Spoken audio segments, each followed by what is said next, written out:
Ada 5 penyesalan orang di alam kubur. Satu diantaranya, ketika sudah dia gosok meninggal arwah, dia gosok matanya, dia buka, kata dia, saya di mana? Kau sudah meninggal, dah saat. Saya sudah mati. Iya.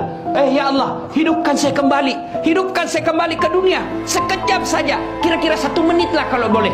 Ya Allah, kembalikan saya ke dunia. Untuk apa? Sholat? Bukan. Puasa? Bukan. Haji? Bukan. Saya hanya ingin berkata, ya Allah, semua hartaku aku sedekahkan fisabilillah. Kenapa bukan minta sholat? Karena sholat hanya bisa dapat pahalanya ketika kita masih sholat. Haji hanya bisa kita dapat ketika kita haji. Puasa hanya kita dapat ketika kita puasa. Tapi sedekah, meskipun sudah tulang belulang hancur, kita tetap mengalir. Itulah yang disebut sedekah jariah.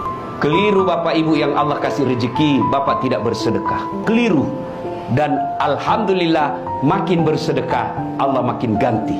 Maka almarhum almarhumah, insya Allah lapang kuburnya karena ada sedekah beliau. Yang ketiga, yang akan menolong kita di alam kubur adalah ilmu yang bermanfaat. Almarhum almarhumah, beliau suami istri, tokoh pendidikan. Itulah ilmu yang bermanfaat.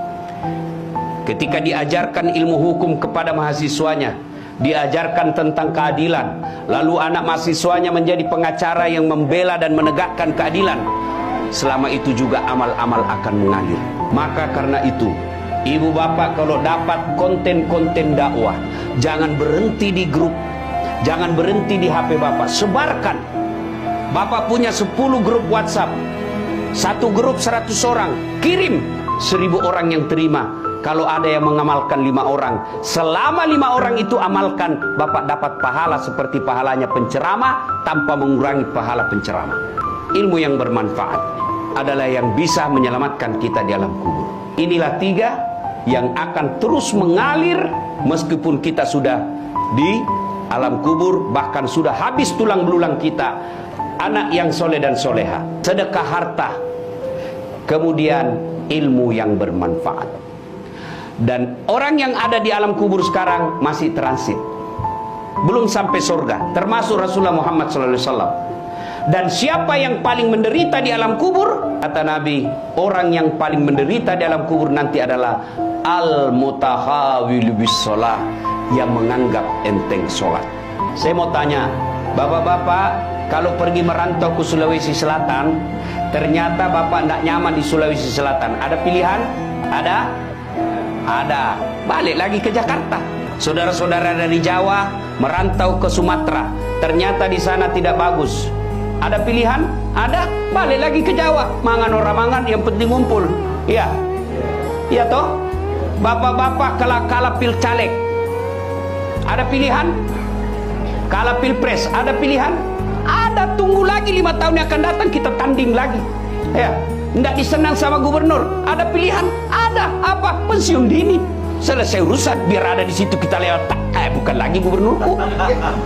Iya kan? Ibu-ibu, suami cerewet, suami kasar, ada pilihan bu? Ada. Pulangkan saja aku pada ibuku atau ayahku. Selesai. Ya, bapak-bapak punya istri cerewet, ngamuk aja kerjanya, nggak tahu menghargai suami, ada pilihan? Ada. 2 pilihan. 1 tambah jadi 2, 2 cerai. Ada pilihan pak. Maknanya bapak menderita di dunia masih ada pilihan. Dan tidak ada orang menderita di dunia dari bangun sampai tidur sampai bangun lagi menderita 24 jam. Tidak, pasti ada senyum-senyumnya. Tapi kalau bapak masuk kubur, ada pilihan. Ibu-ibu masuk kubur, ada pilihan. Nggak nyaman pertanyaannya, keluar dulu. Begitu bapak keluar, viral satu dunia pak. Ya. Dan siapa orang menderita di kubur? Al-mutahawil bis sholat, yang menganggap enteng sholat.